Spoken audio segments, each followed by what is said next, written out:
Hi, my name's Isabella Moreau, and on Christmas Eve, my family threw me out into the snow like I was yesterday's garbage. No warning, no explanation, just my stepmother Vivian screaming that I didn't belong in her house anymore while my father, Marcus, stood there silent, watching me pack my bags in the freezing December night. But what they didn't know was that the beautiful Victorian mansion they were so proud of, the one they'd been living in for 3 years, the one they threw elaborate holiday parties in to impress their friends, I owned it. Not my father. Not my stepmother. Me. Before we jump back in, tell us where you're tuning in from, and if this story touches you, make sure you're subscribed, because tomorrow, I've saved something extra special for you. So I didn't scream back. I didn't beg, or plead, or ask why. I just quietly walked to my car, started the engine, and drove away with snow falling on my windshield like the world was crying for me. And the next morning, sitting in a coffee shop in downtown Millbrook with my laptop open, I did something they never saw coming. One click at a time, I began canceling everything that kept their perfect life together, starting with the mortgage that had been automatically deducting from my business account for 36 months straight. But this isn't just a story about revenge. This is about what happens when people mistake your kindness for weakness, when they confuse your silence for stupidity, and when they forget that the person they're stepping on might just be the foundation holding up their entire world. Before we dive into exactly how a 28-year-old marketing consultant ended up secretly funding her family's lifestyle while they treated her like an unwanted houseguest, I need to ask you something. What time is it where you are right now? And have you ever had someone you loved look you straight in the eye and make you feel like you were nothing? Like your presence was a burden they could barely tolerate? If you have, you'll understand every word of what I'm about to tell you. If you haven't, consider yourself lucky, but stay with me anyway, because this story might save you from ever letting someone make you feel invisible. I'm sitting here now, 6 months later, in my own apartment in Riverside Heights, looking out at the city lights twinkling like stars. My phone is face down on my coffee table because I learned to stop checking every notification, stop caring what they might be saying about me in their group chats and family conversations. I was never invited to join anyway, but 6 months ago, on that bitter December night, I was driving through empty streets wondering how I'd gotten to that moment. How the daughter who had quietly saved her family from financial ruin had become the villain in their carefully crafted story. You see, what happened on Christmas Eve wasn't sudden. It wasn't a fight that got out of hand or a misunderstanding that spiraled. It was the culmination of 3 years of systematic erasure, 3 years of being treated like a stranger in a house I was secretly paying for, 3 years of watching my stepmother Vivian remodel room after room with money she thought came from my father's successful consulting business. 3 years of being excluded from family photos, family dinners, family decisions, while my bank account quietly bled thousands of dollars every month to keep their illusion of prosperity alive. The irony wasn't lost on me that they threw me out on Christmas Eve, the same holiday when they'd invited 12 of their closest friends over to show off their home. Our home, Vivian had called it as she directed caterers around the kitchen I'd technically been paying for. I wasn't invited to that party, of course. I was supposed to make myself scarce, maybe stay late at the office or visit friends, anything to avoid embarrassing them with my presence in front of their social circle. But this year, I dared to come home early. I dared to walk through the front door while their guests were sipping wine and admiring the crown molding I'd helped restore. I dared to exist in a space that was legally mine but had never felt like home. That's when Vivian's mask slipped. "What are you doing here?" she'd hissed, cornering me in the hallway while party laughter echoed from the living room. "We have company. Important people. You can't just show up whenever you want." "I live here," I'd said quietly, the words feeling strange in my mouth because we all knew it wasn't really true. I lived there, yes, but I'd never been allowed to belong there. Not Anymore, she'd said, her voice rising. Marcus. And that's when my father appeared, his face already resigned, already decided. Isabella, maybe it's time you found your own place. You're nearly 30. This arrangement isn't working for anyone. Arrangement. Like I was a tenant who'd overstayed their welcome. Like the past 3 years of me quietly covering their mortgage, their property taxes, their utilities, their lifestyle had been some kind of charity they'd reluctantly accepted. I could have told them right then. Could have pulled out my phone and shown them the automatic transfers, the bank statements, the loan documents with my name as the primary borrower. I could have watched their faces change as reality crashed down around them. But I didn't.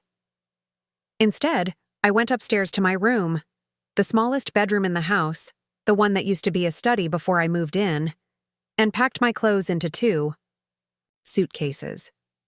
I left behind the Christmas gifts I'd carefully chosen for them, still wrapped in silver paper under the tree I'd helped decorate, but wasn't allowed to plug in because it clashed with the aesthetic Vivian had planned for her party.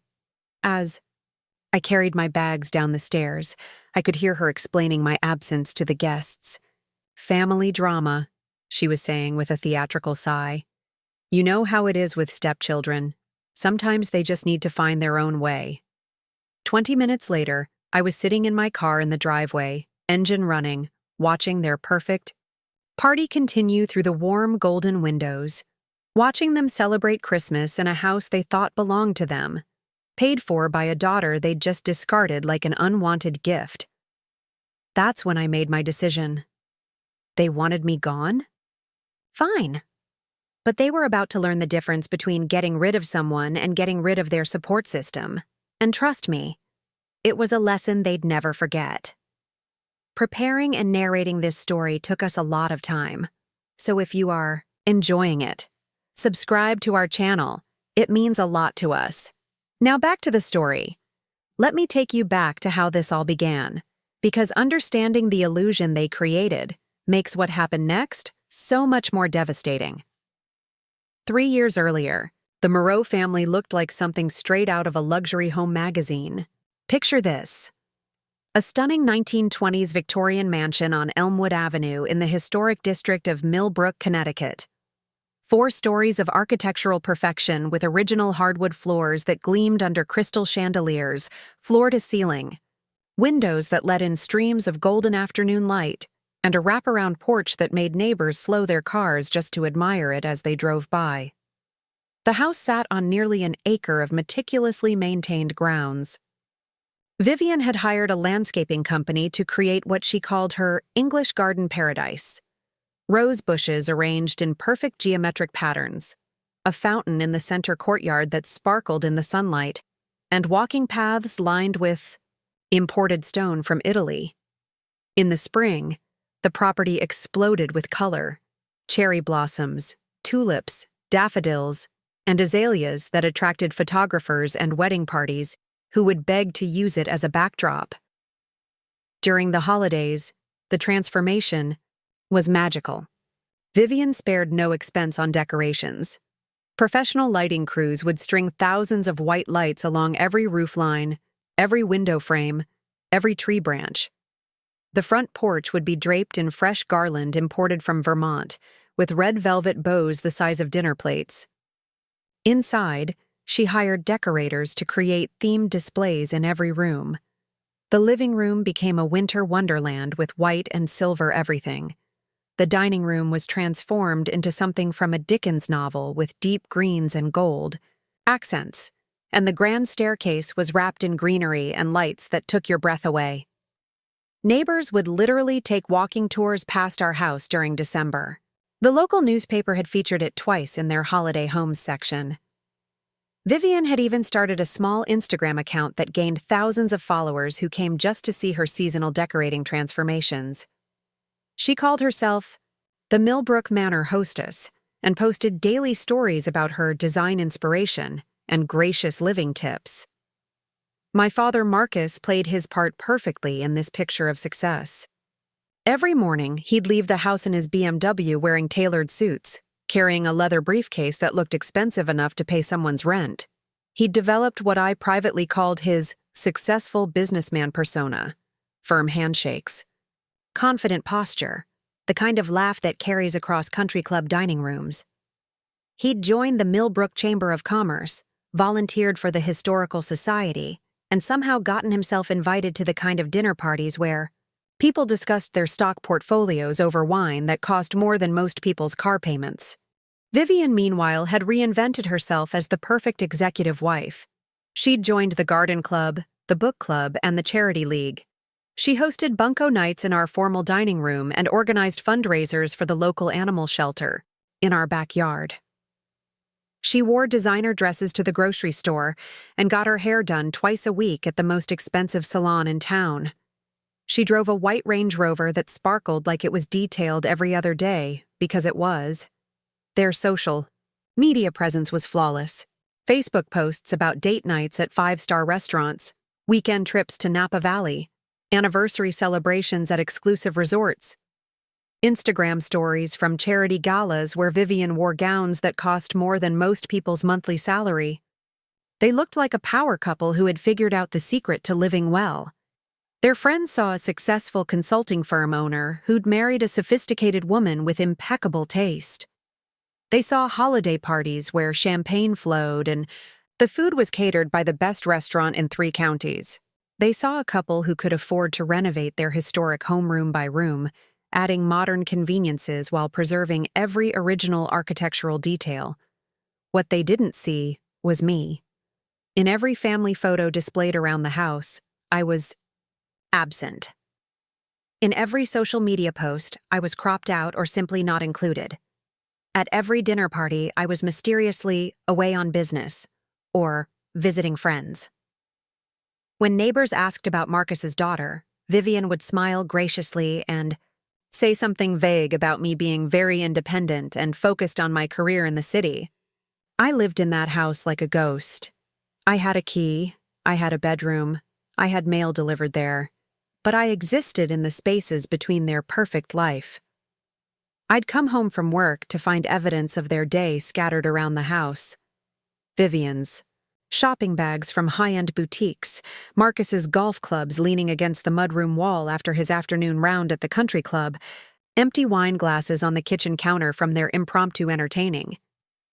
The kitchen was always spotless, but not because they cleaned it. They had a housekeeper who came twice a week, a woman named Rosa who spoke to me in sympathetic whispers when they weren't around. She knew I lived there, but she also knew I didn't belong in the story they were telling the world. Even the mail told their story carefully. The house received subscriptions to Architectural Digest, Town and Country, and Wine Spectator.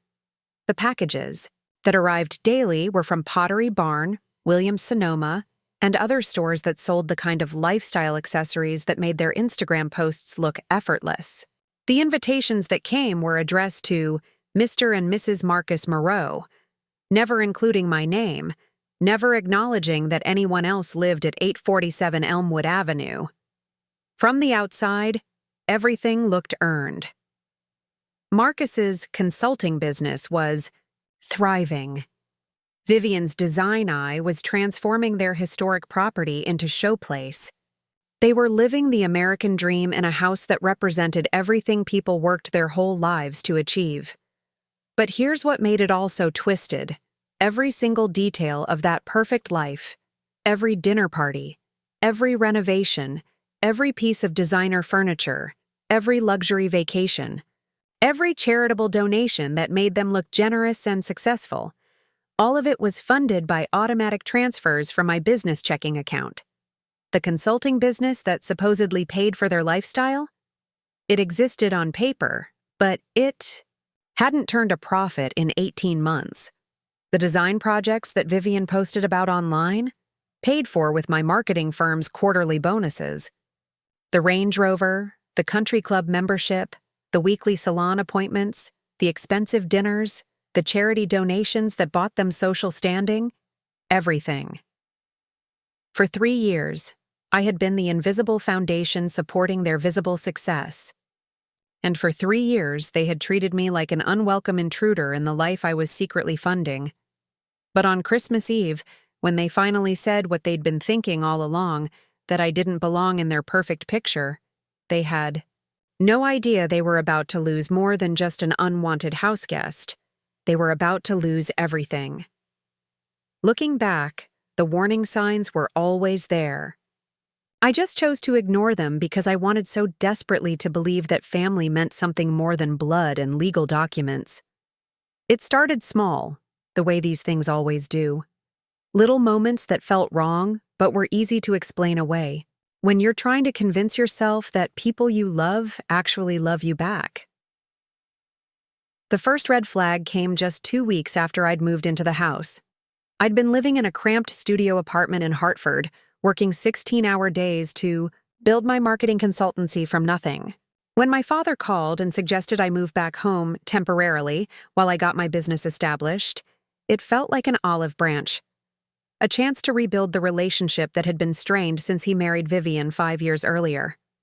"You could use the extra space to set up a proper home office," he'd said during that phone call. "And Vivian's been talking about how nice it would be to have you around more often." What he didn't mention was that Vivian had already transformed what used to be my childhood bedroom into her meditation and yoga sanctuary.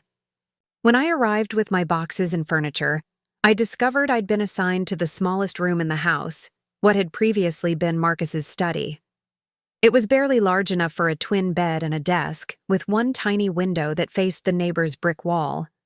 "Oh, this is so much cozier for you," Vivian had said, standing in the doorway with her arms crossed while I tried to figure out how to fit my life into a space the size of a walk-in closet.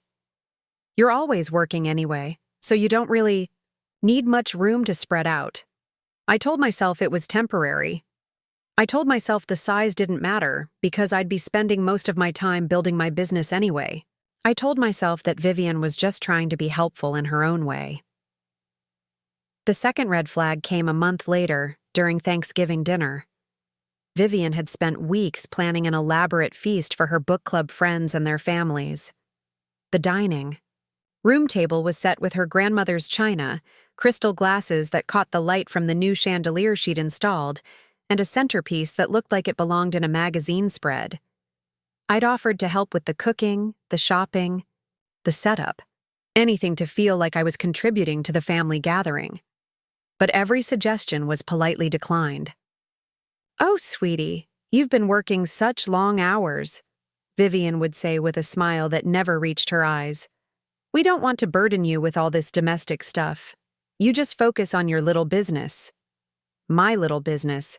Even though my little business had just landed its biggest client yet, a tech startup that needed a complete rebrand and marketing strategy. Even though the contract I'd signed the week before was worth more than most people made in 6 months. When dinner was served, I found myself seated at the far end of the table, squeezed between 2 of Vivian's book club friends who spent the entire meal discussing people I'd never met and places I'd never been. Meanwhile, at the other end of the table, Marcus and Vivian held court, entertaining their guests with stories about their recent trip to Tuscany and their plans to renovate the master bathroom. Every time I tried to join the conversation, Vivian would redirect it. "Isabella's been so busy with work, she probably hasn't had time to think about traveling," she'd say when someone asked if I'd been anywhere interesting lately. "You know how it is when you're just starting out? Every client feels like life or death." Just starting out. I'd been running my own business for 3 years at that point. I had a waiting list of potential clients and had just been featured in Connecticut Business Journal as one of the state's rising marketing stars under 30. But somehow, in Vivian's version of reality, I was still just a struggling young professional who needed their patience and understanding while I figured my life out. The third red flag should have been impossible to ignore, but I managed anyway. It was early December, and I'd been working late in my tiny room when I heard voices coming from the kitchen. Marcus and Vivian were having what sounded like a serious conversation, and curiosity got the better of me. I crept to the top of the stairs and listened. "The mortgage payment went through fine this month," Vivian was saying, "and the contractor called about the kitchen renovation estimate. It's going to be more expensive than we thought, but we can swing it." "Good," Marcus replied. "I was worried after that slow month in October, but business is picking back up." Business? What business? I'd been handling Marcus's accounting for months, and I knew exactly how much money his consulting firm was making. Practically nothing. His last real client had ended their contract in August, and the few small projects he'd taken on since then barely covered his country club dues. I stood there on those stairs, listening to them discuss expenses and renovations and financial decisions, and slowly realized they weren't talking about his income at all. They were talking about mine. The automatic transfer I'd set up to help them with the mortgage during what I thought was a temporary rough patch. The money I'd been contributing without really thinking about it, because family helps family, and because I wanted to feel like I belonged somewhere. They were spending my money and calling it theirs. But even then, even with that realization burning in my chest like acid, I talked myself out of being angry. Maybe they were just embarrassed about needing help. Maybe they planned to pay me back once Marcus's business recovered. Maybe this was just a misunderstanding that would sort itself out if I was patient enough. The fourth red flag came 2 weeks later, during their annual Christmas party planning session. I'd walked into the kitchen to grab a cup of coffee before heading to a client meeting, and found Vivian surrounded by catering menus, invitation samples, and what looked like a guest list written in her perfect handwriting. "Oh," she said when she saw me, quickly shuffling the papers together like I'd caught her doing something private. "You're up early?" "Just heading to a meeting," I said, reaching for the coffee pot. "Planning something fun?" "The Christmas party," she said, not meeting my eyes. "Just the annual thing, you know." I didn't know, actually. This was my first December living in the house, and no one had mentioned any annual Christmas party to me. "Do you need help with anything?" I offered. I could handle the invitations, or coordinate with the caterers, or— "Oh no," Vivian interrupted. Quickly. "This is really more of an adult gathering. You know, Marcus's business associates and my book club friends. Very boring stuff. Lots of industry talk and gossip about people you don't know. Adult gathering. I was 28 years old, running my own business, paying my own bills, and contributing to theirs. Though they seem to have forgotten that detail. "When is it?" I asked, trying to keep my voice casual.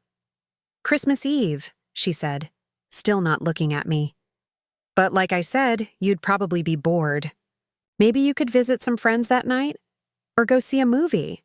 There's probably lots of fun things for people your age to do on Christmas Eve. People my age. Like I was a teenager being sent away so the adults could have their important conversation. Nodded and smiled and said something about how I'd probably have plans anyway. But inside, something was crystallizing.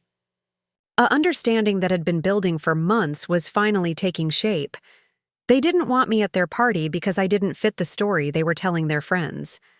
I was the daughter who lived at home, the one who hadn't quite gotten her life together yet, the one they were graciously helping out during her transitional period.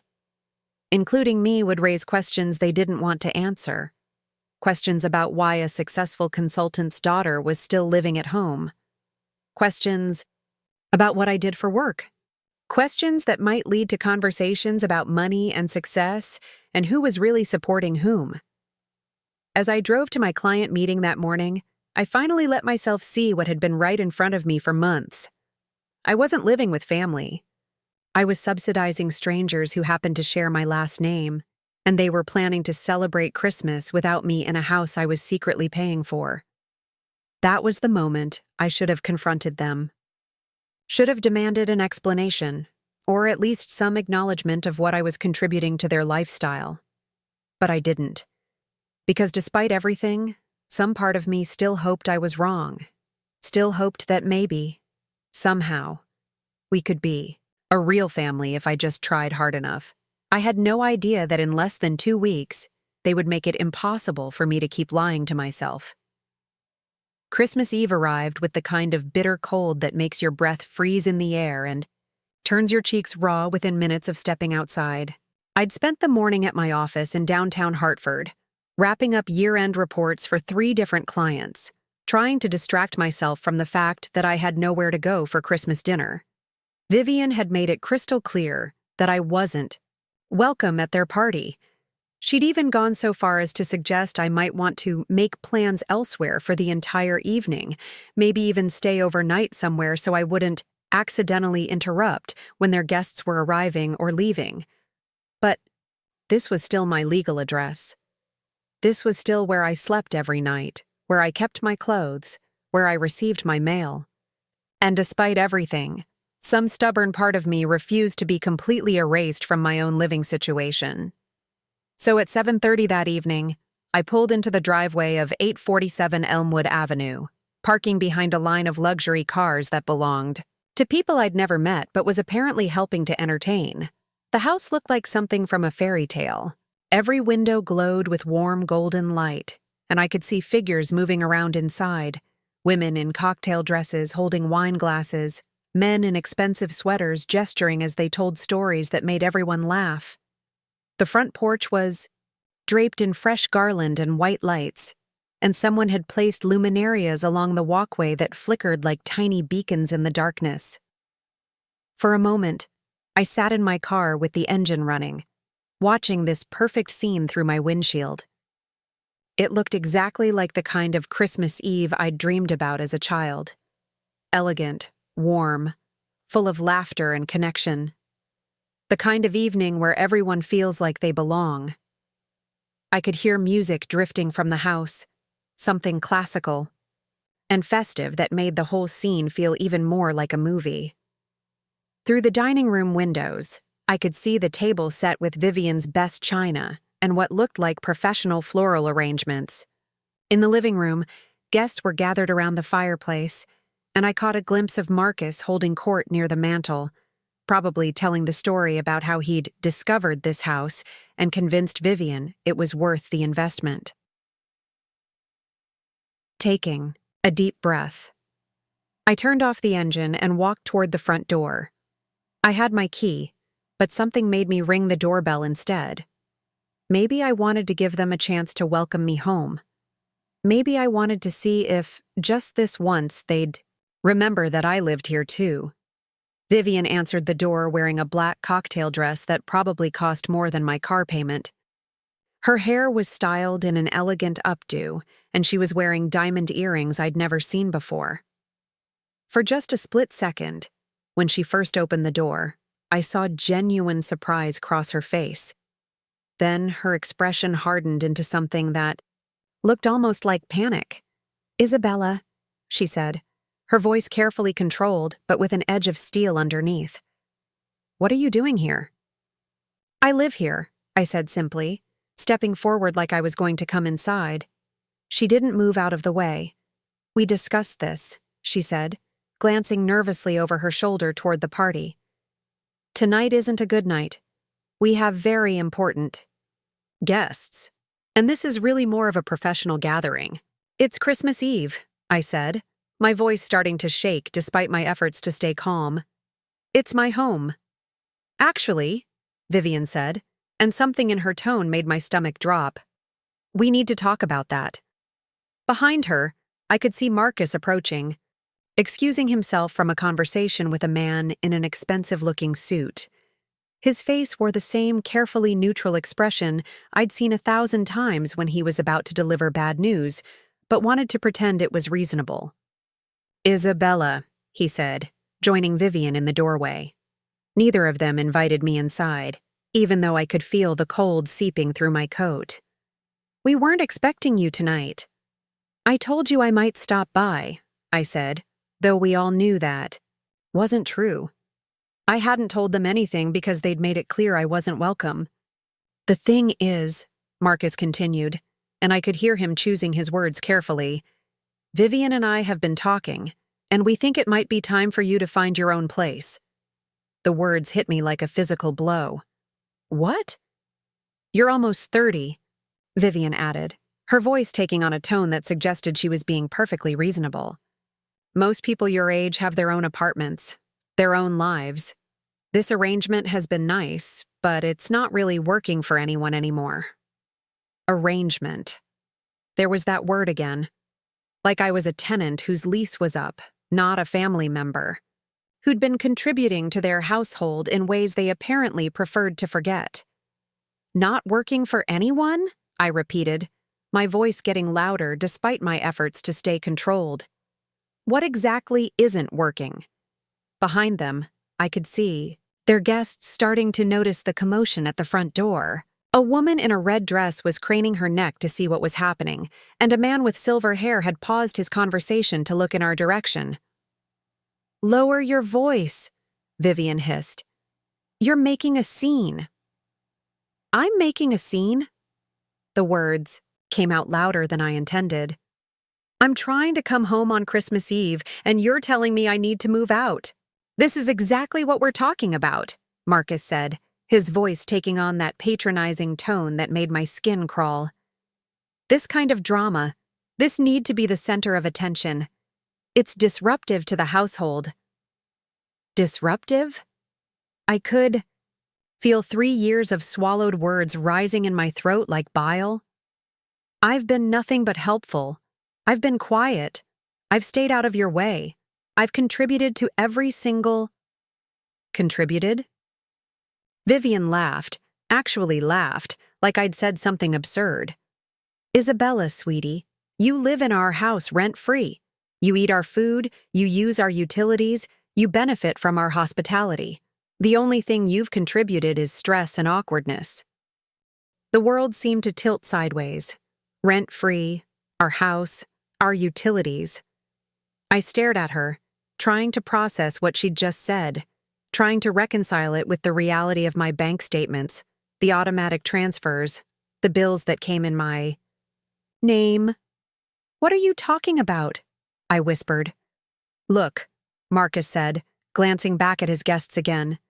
"This isn't the time or place for this conversation, but we've been carrying you for 3 years now, and we think it's time you learn to stand on your own 2 feet. Carrying me. Carrying me."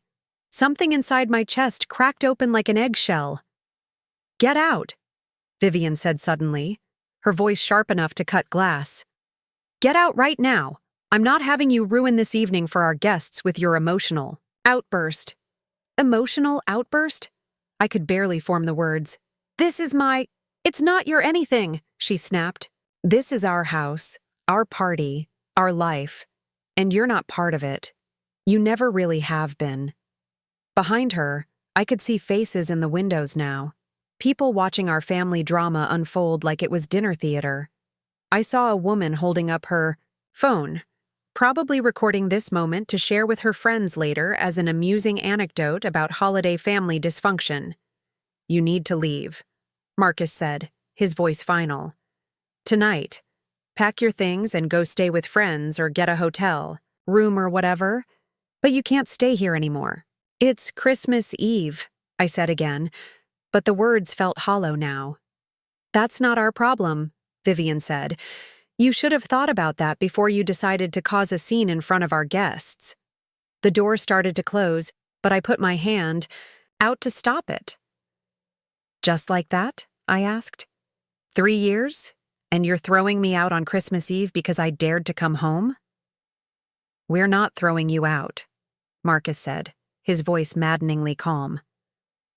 "We're asking you to grow up and take responsibility for your own life. It's time, Isabella. It's past time." "You're ungrateful," Vivian added, her eyes cold as winter air. "We opened our home to you when you had nowhere else to go, and this is how you repay us? By making demands and causing drama?" The door closed with a soft click that sounded louder than a gunshot. I stood there on the porch for a long moment, listening to the party continue inside, watching the warm light spill from windows that no longer felt like they belonged to a place I could call home. Ungrateful, disruptive, emotional, burden. They'd finally said what they'd been thinking all along. But as I walked back to my car through the snow that had started falling like tears from a dark sky, I realized they'd made one crucial mistake. They'd forgotten who actually owned the foundation their perfect life was built on, and tomorrow, they were going to remember. The snow was falling harder by the time I reached my car, thick flakes that clung to my windshield and made the world look soft and forgiving. But there was nothing soft about the rage burning in my chest as I sat behind the wheel, hands shaking as I tried to process what had just happened. I didn't start the engine right away. Instead, I sat there watching their party continue through the windows, watching people laugh and drink and celebrate Christmas Eve in a house they thought belonged to Marcus and Vivian. The irony was so bitter I could taste it. My phone buzzed with a text from my college roommate Sarah, who lived in Boston now. "Merry Christmas Eve. Hope you're having a magical night with family." Magical, right. I typed back quickly, "Change of plans. Any chance I could crash at your place tonight?" Her response came immediately. "Of course. Everything okay? I'm driving to my parents' house in Vermont tomorrow, but you're welcome to stay as long as you need." At least someone wanted me around for the holidays. I finally started the car and pulled out of the driveway, watching the house shrink in my rearview mirror. Part of me expected them to come running after me, to realize they'd made a terrible mistake and beg me to come back. But the party lights just kept twinkling, and the music kept playing, and their perfect Christmas Eve continued without missing a beat. The drive to Boston normally took about 2 hours, but the snow was making everything slower. I had plenty of time to think, which was both a blessing and a curse. My mind kept replaying the conversation at the door, dissecting every word, every tone, every expression on their faces. Ungrateful. The word stuck in my throat like a bone. How was I ungrateful? I'd been paying their mortgage for 3 years, not contributing to it, not helping with it, paying it. The entire monthly payment of $4,200 came directly from my business account through an automatic transfer I'd set up during what I thought was a temporary financial crisis for Marcus. I'd been covering their property taxes, too, and their homeowner's insurance, and half their utility bills when the amounts got too high for their actual income to handle. I pulled over at a gas station in Sturbridge and opened my banking app while my tank filled. The numbers were all there, clear as daylight. Transfer. After transfer, month after month, thousands and thousands of dollars flowing from my accounts into theirs. The mortgage payment alone added up to over $150,000 over the past 3 years. The property taxes were another $24,000. Insurance, utilities, and the various emergency expenses I'd helped cover. The roof repair last summer, the furnace replacement 2 winters ago, the kitchen appliance upgrades Vivian had insisted were necessary for entertaining, brought the total to well over $200,000. $200,000. Enough to buy a decent house outright in most parts of the country. Enough to fund someone's entire college education. Enough to start a serious investment portfolio or travel the world for years. Instead, I'd spent it subsidizing the lifestyle of people who'd just called me ungrateful and thrown me out in the snow. My hands were steady now as I screenshot every transaction, every transfer, every payment. If they wanted to pretend I'd been living off their charity, I had documentation that told a very different story. The highway was nearly empty as I continued north toward Boston, just a few other cars, crawling through the snow with their hazard lights blinking. I had the radio turned low, some classical station playing Christmas music that felt mocking now.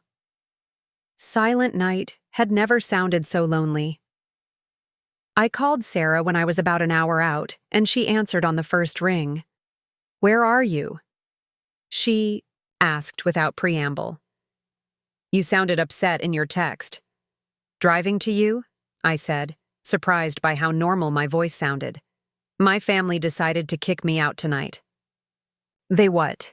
On Christmas Eve? Isabella, what happened?" So I told her. Not everything. Not the financial details that I was still processing myself, but enough. How they'd made it clear I wasn't welcome at their party.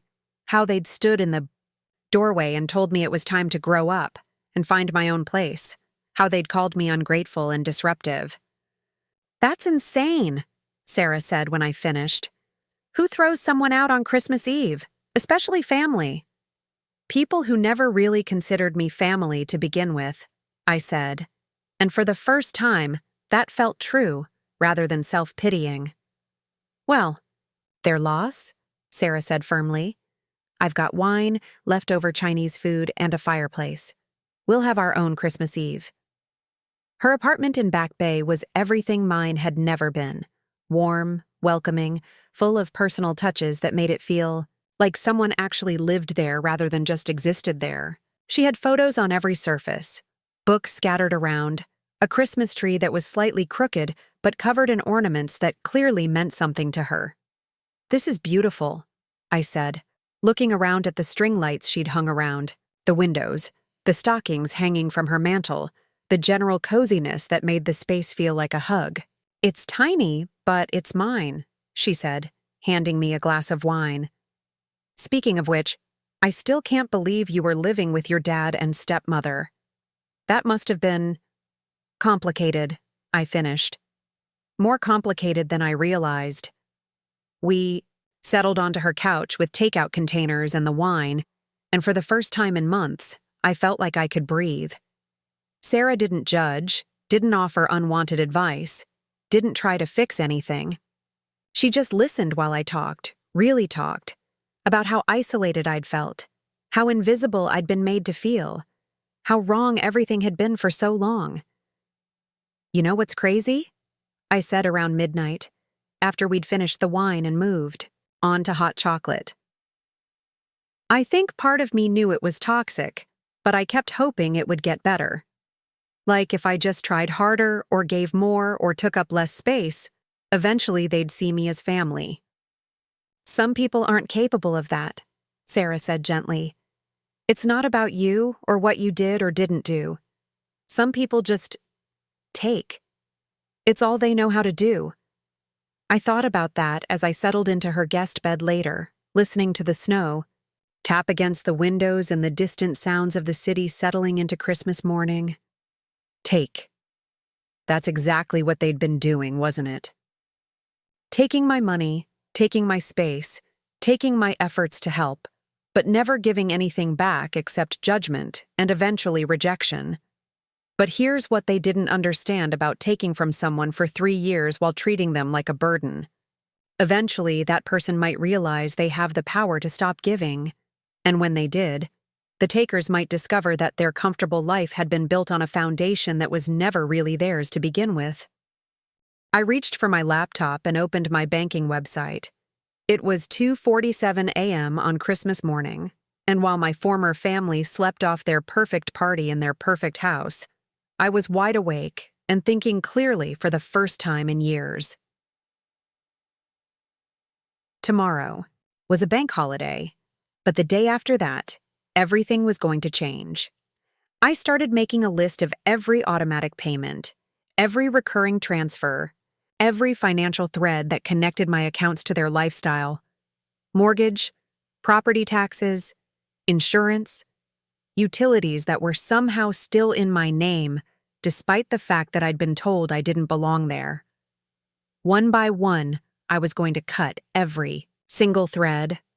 Not out of spite, though I'd be lying if I said that wasn't part of it, but out of simple logic. If I was such a burden, if I'd been taking advantage of their generosity all this time, then clearly they'd be better off without my disruptive presence in their finances.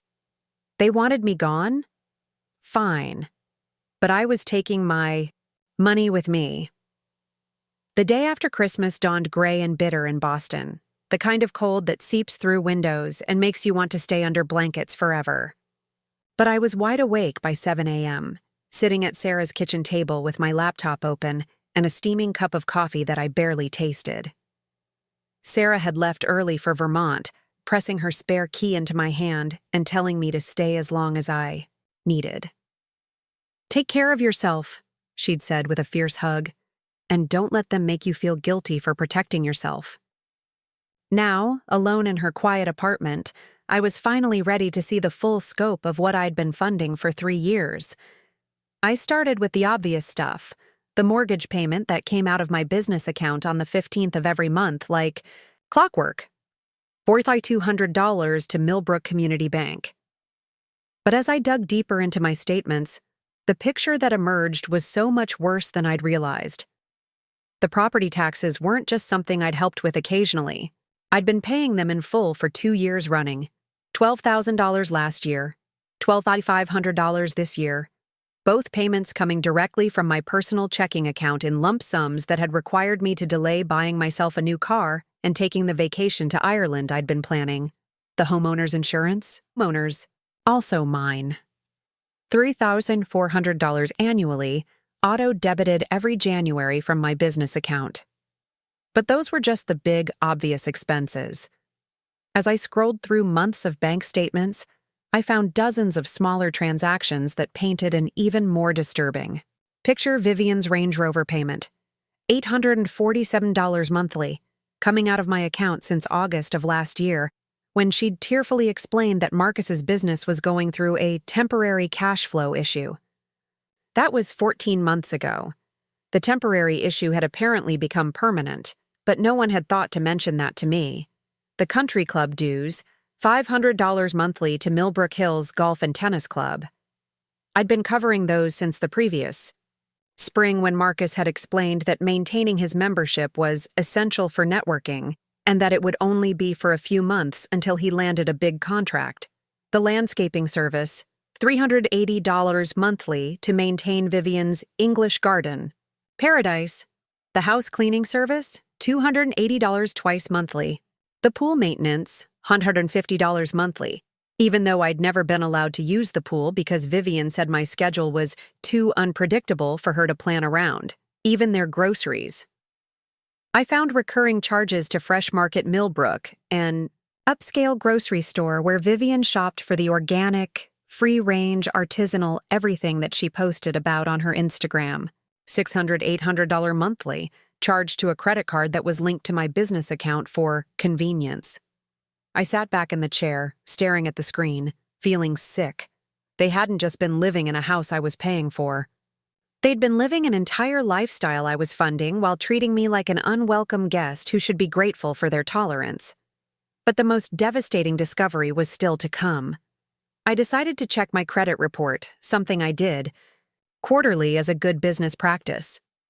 I logged into my monitoring service and immediately saw something that made my blood freeze. New inquiry, December 15th, Millbrook Community Bank, credit limit increase request. December 15th. 9 days before. They threw me out. 9 days before Vivian told me I was ungrateful and disruptive, I called the bank immediately, explaining that I needed to verify some account activity. The customer service representative was helpful but professional. Yes, Ms. Moreau, I see. The inquiry. It was for an increase to the credit limit on your account ending in 4792. The application was submitted online using your login credentials. I didn't submit any application, I said, my voice carefully controlled. Oh, well, the application was approved for an additional $50,000 in available credit. But I'm showing here that the card hasn't been activated yet. Would you like me to? I'd like you to freeze that account immediately, I said, and I need to speak to someone about potential fraud. 20 minutes later, I had a fraud case number and a very clear picture of what had been planned. Someone had accessed my online banking, applied for a massive credit increase, and judging by the timing, they'd been planning to use it right. Around the time they decided I was no longer welcome in their lives. They weren't just kicking me out. They were planning to steal from me on the way out. My hands were surprisingly steady as I opened a new spreadsheet and began documenting everything. Every payment, every transfer, every monthly expense I'd been covering. I organized it by category: mortgage and property expenses, vehicle payments, club memberships, household services, utilities, personal expenses. The total was staggering, $247,000 over 3 years and 2 months. But that wasn't even the worst part. The worst part was the pattern that emerged when I looked at the timing of these payments. Every single automatic transfer had been set up during a crisis. Marcus's business was struggling, and could I just help with the mortgage for a few months? Vivian's car had been repossessed, and could I just help her get reliable transportation until she found a job? The property taxes were due, and the business account was temporarily short, and could I just cover it this once? Every single time, it was presented as temporary. Emergency help. Family supporting family during tough times. But the payments had never stopped. The temporary assistance had become permanent subsidization, and instead of gratitude or even acknowledgement, I'd received resentment and eventually rejection. I picked up my phone and called Marcus's cell. It went straight to voicemail, which wasn't surprising. He was probably sleeping off his Christmas Eve celebration, secure in his beautiful house, in his comfortable bed, surrounded by the lifestyle I'd been funding. "Hi, Dad," I said after the beep, my voice eerily calm. "It's Isabella. I'm calling, because I spent the morning reviewing my bank statements, and I think there might be some confusion about our financial arrangement. When you told me I'd been living off your charity, I think you might have gotten confused about which direction the money has been flowing. I have documentation for everything, and I think we need to have a conversation about it. Call me back." Hung up and immediately called Millbrook Community Bank. "I need to speak to someone about making changes to my automatic payments," I told the representative who answered. "Certainly, Ms. Moreau. Which payments did you need to modify?"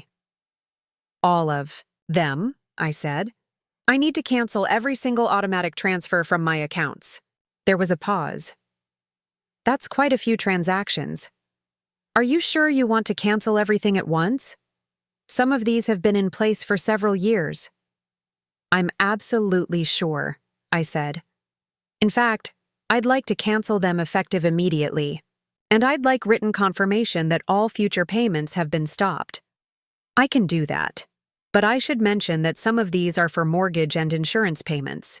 Canceling those could result in late fees or policy cancellations for the recipients." "That's not my problem," I said, and realized I meant it.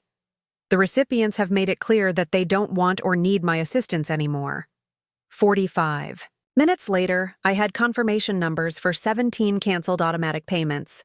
The mortgage, the property taxes, the insurance, the car payment, the country club dues, the landscaping, the cleaning service, the pool maintenance, the grocery charges, all of it.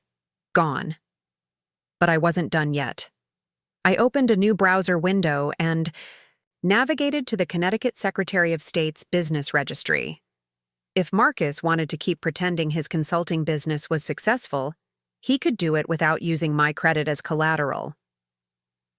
I found the listing for Moreau Business Solutions, LLC, and scrolled down to the financial information section. There it was. Isabella Moreau listed as the primary guarantor for all business credit lines and loans. I'd completely forgotten about that. 2 years ago, Marcus had needed someone to co-sign for a business loan, and I'd agreed to help him get started. The loan had been paid off months ago, but apparently my name was still attached to the business credit profile. Not anymore. I called the Business Credit Bureau and requested immediate removal of my guarantee on all accounts associated with Moreau Business Solutions. It would take a few days to process, but once it went through, Marcus's business would have to qualify for credit on its own merits. Good luck with that. My phone rang just as I was closing my laptop. Marcus, finally calling back. "Isabella," he said, his voice tight with barely controlled anger. "What the hell do you think you're doing?" "I'm not sure what you mean," I said pleasantly. "The bank called. They said you canceled all your automatic payments. Do you have any idea what kind of problems this is going to cause?" "Problems for who?" I asked. "I thought you'd be happy. After all, you told me last night that I needed to stop taking advantage of your generosity and learn to stand on my own. 2 feet. Well, congratulations. I'm standing." "This is ridiculous, Isabella. You can't just—" "Actually, I can," I interrupted. "It's my money, Dad. It's always been my money. And as of today, it's staying my money. The silence on the other end of the line stretched long enough that I wondered if he'd hung up. Finally, he spoke again, and his voice had changed completely. Gone was the anger, replaced by something that sounded almost like panic. Isabella. Honey, I think there's been a misunderstanding. But I was done with misunderstandings. I was done with explanations and excuses and manipulations disguised as family loyalty. No misunderstanding, I said. Just clarity. For the first time in 3 years, everything is perfectly clear. And I hung up. The phone started ringing again, immediately after I hung up, but I turned it face down and let it buzz against Sarah's coffee table like an angry wasp. I wasn't ready for round 2 with Marcus, not when I was finally starting to see the full picture of how long this had been going on. Instead, I opened my laptop again and started digging deeper into the history, going back further than the 3 years I'd been living in the house. What I found made my stomach turn. The pattern didn't start when I moved in. It started almost immediately after Marcus married Vivian, 5 years ago. I remembered that time period clearly because it was when I'd first started my marketing consultancy. I'd been working out of that tiny studio apartment in Hartford, taking on any client I could find, pulling 18-hour days to build something sustainable. Money was tight, but I was making it work. That's when Marcus had first called asking for help. Just a small loan, he'd said during that phone call in late 2019. Vivian's having some trouble with her divorce settlement, and her ex-husband is being vindictive about the asset division. We just need $15,000 to cover legal fees, and I'll pay you back as soon as her equity comes through. I'd been hesitant. $15,000 was nearly half my emergency fund at the time, but he was my father, and Vivian was going through a difficult time, and family helps family, right? The check was supposed to be temporary. 6 weeks, maybe 2 months at the outside. I pulled up my old bank statements from 2019 and found the transaction. December 18th, $15,000 wire transfer to Marcus Moreau. In the memo line, I'd written, V's legal fees, temp loan.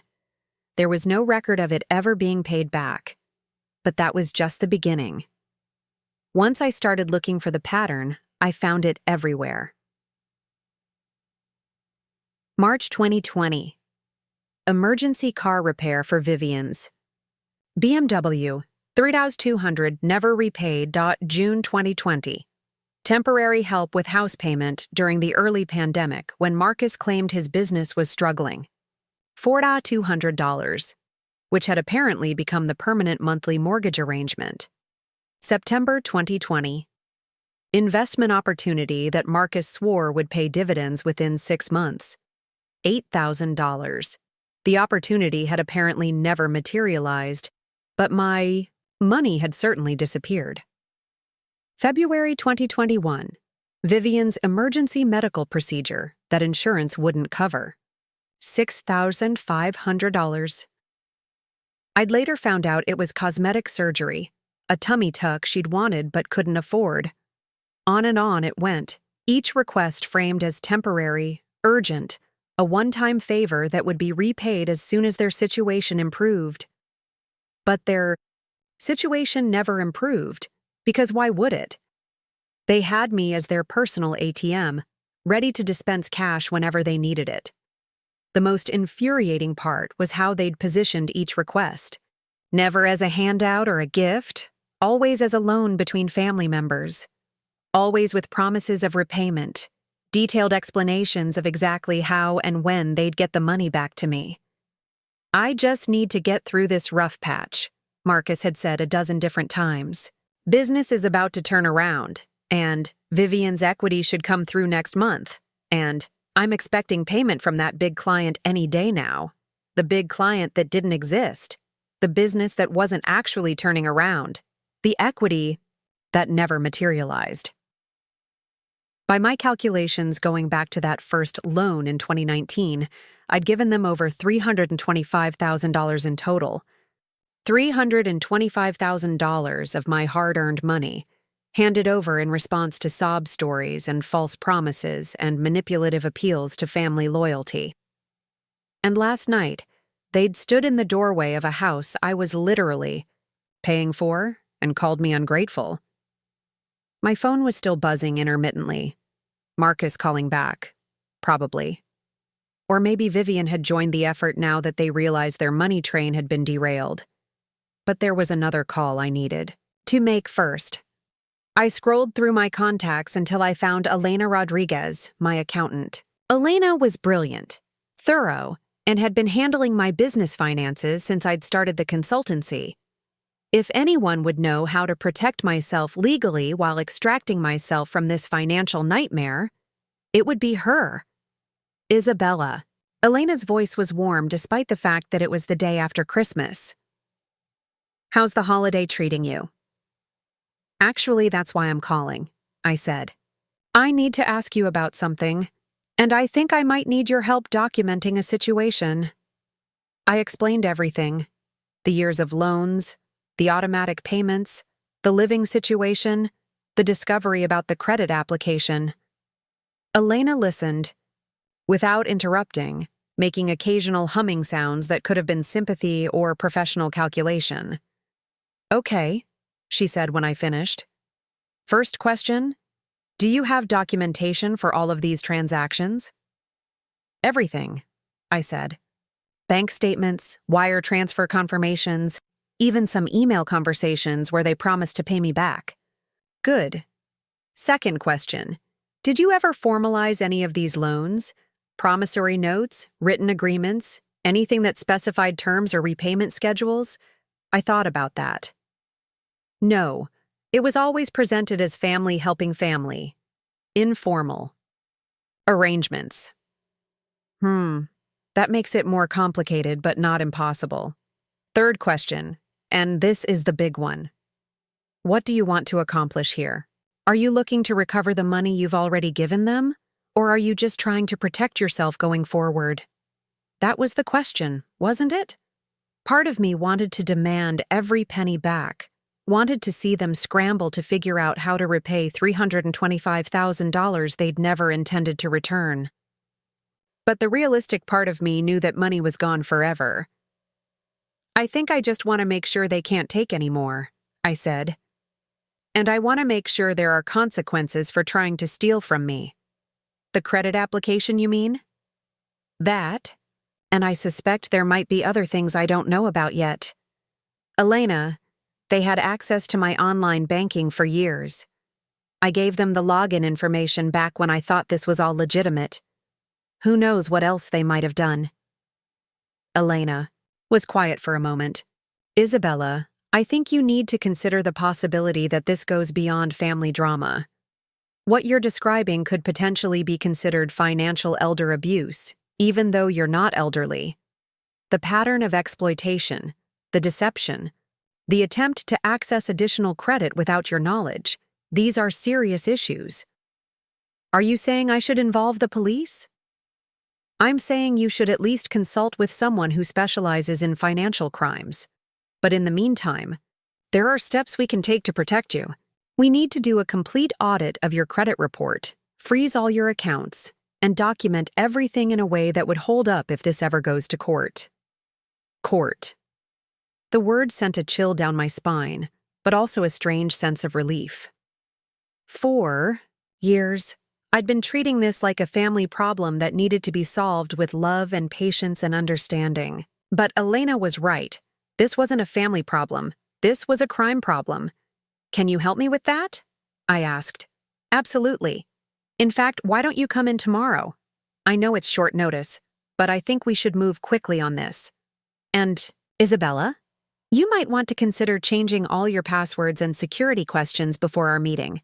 If they've had access to your banking, they might have access to other accounts too. After we hung up, I spent the next 2 hours changing passwords for everything.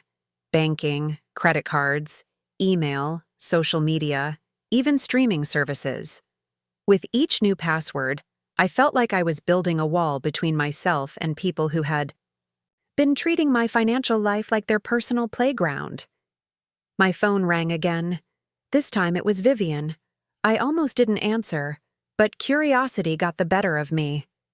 Isabella, she said, her voice sickeningly sweet. I think there's been a terrible misunderstanding.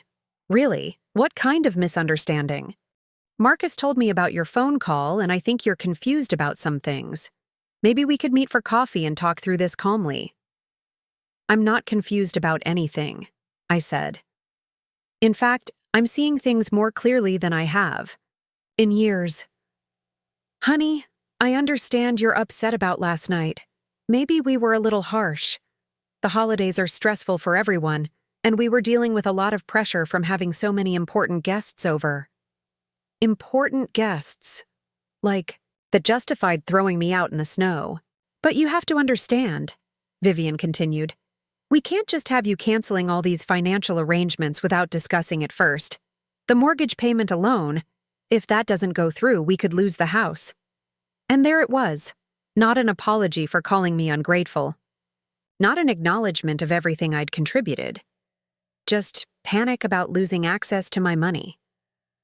Vivian, I said, my voice deadly calm. Let me ask you something. When you stood in that doorway last night and told me I'd been living off your charity for 3 years, did you forget about the $250,000 I've given you? Or were you just hoping I had? The silence stretched so long I thought she'd hung up. That's not... Isabella, your family. When family helps each other, it's not the same as... It's not the same as what? It's not the same as actually contributing? Not the same as earning my place at the table? You're twisting everything around, she said, and for the first time, her sweet tone cracked. We never asked you to. You asked me for money every single month for 5 years, I interrupted. You just never bothered to pay any of it back. I hung up before she could respond. My laptop chimed with an email notification. Elena, already working on my behalf. Isabella, I've started pulling together a timeline template for documenting financial exploitation.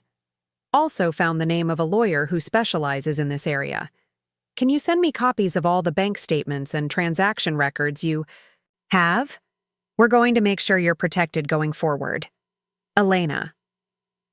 I attached 5 years' worth of bank statements to my reply, along with screenshots of every relevant transaction I'd found.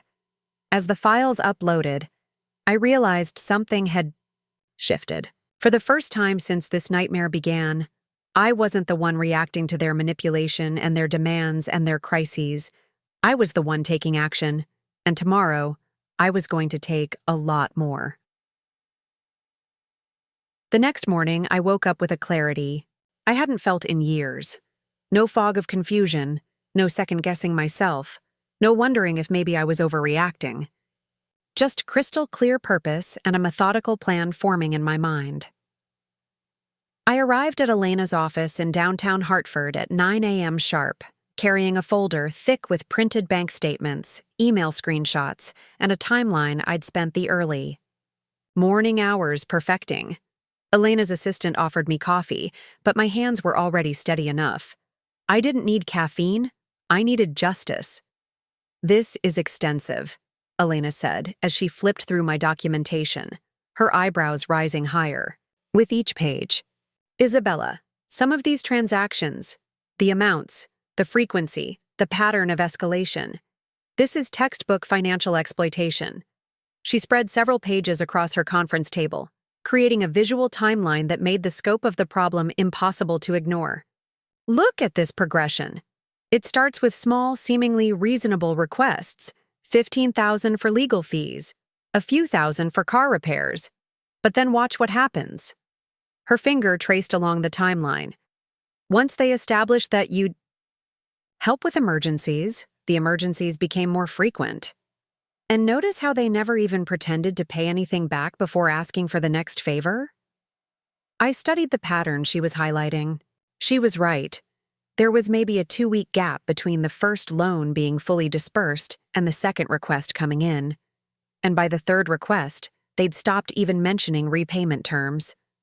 By year 2, Elena continued, they're not even bothering with sob stories anymore. They're just treating your accounts like their accounts, auto-paying their lifestyle expenses without discussion. The credit application, I said. That was them trying to formalize what they'd already been doing informally, wasn't it? Exactly. They'd trained you to say yes to financial requests for 2 years. The logical next step was to cut you out of the approval process entirely. Elena leaned back in her chair. Isabella, I've seen this pattern before, usually in cases involving elderly relatives. The gradual escalation, the manipulation disguised as family emergency, the eventual sense of entitlement to the victim's resources. Victim. The word hit me like a slap, but it also felt true in a way that was almost liberating. What do I do?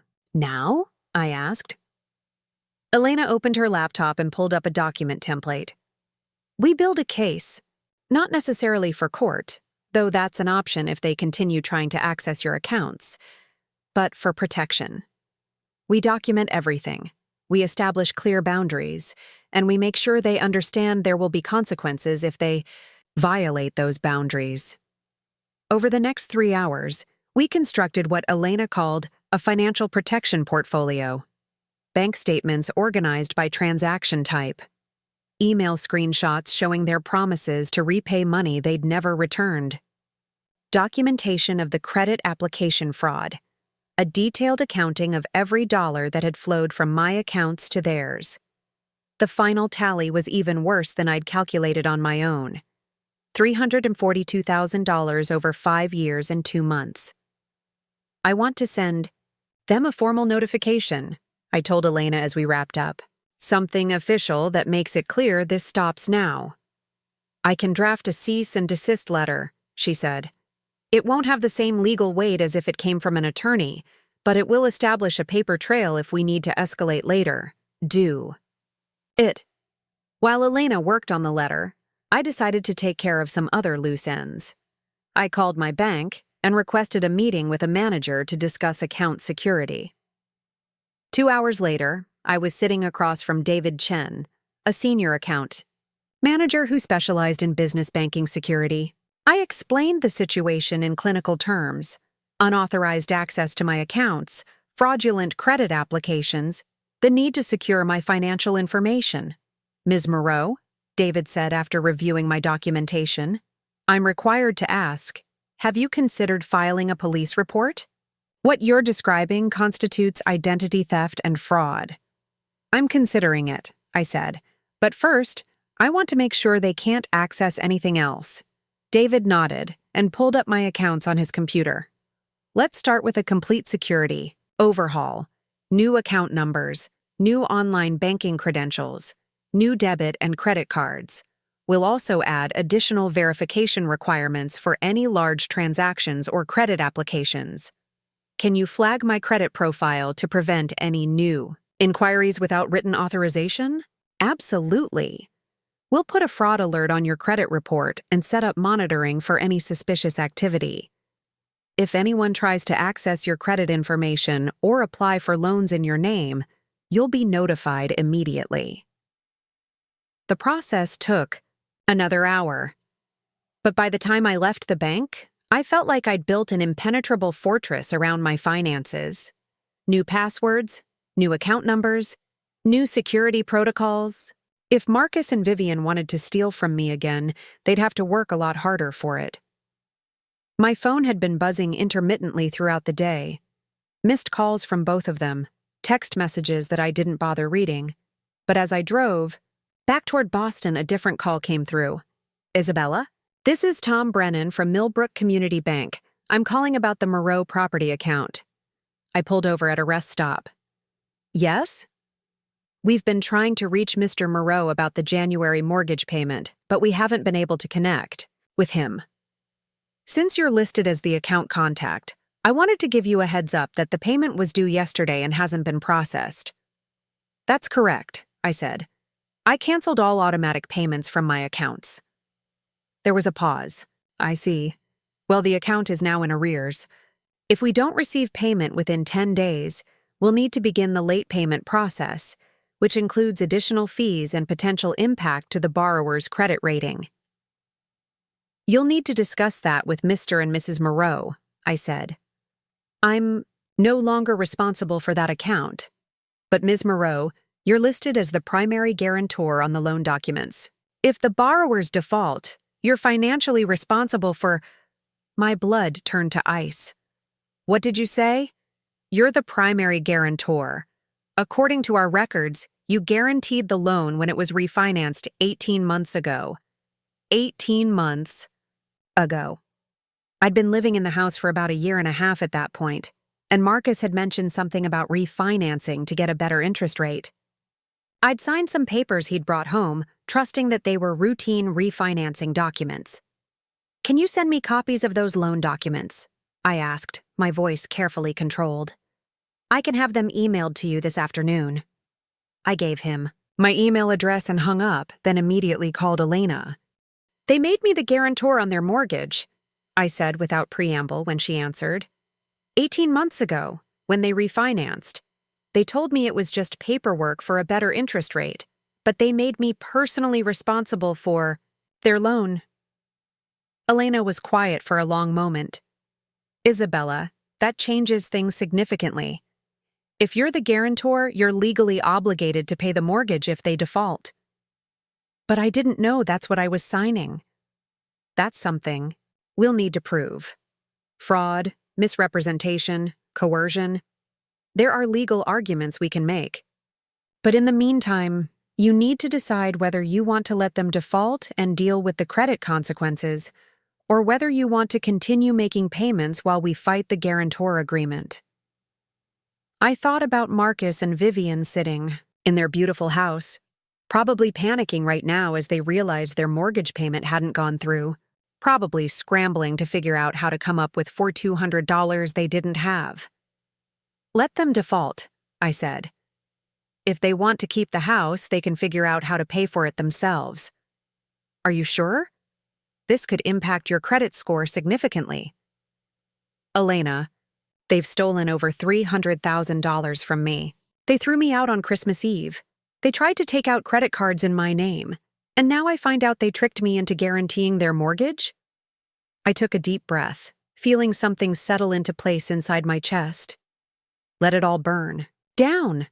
I'm done protecting people who see me as nothing more than a source of money. All right, Elena said. But we're going to need that attorney I mentioned. This is bigger than family drama now. This is fraud, and we're going to make sure there are consequences. As I hung up and started driving again, I felt something I hadn't experienced in years. The satisfaction of making decisions based on my own interests, instead of constantly trying to manage other people's crises. For 5 years, I'd been playing defense, reacting to their emergencies, solving their problems, funding their dreams while putting my own life on hold. Starting today, I was playing offense, and I was very good at strategy.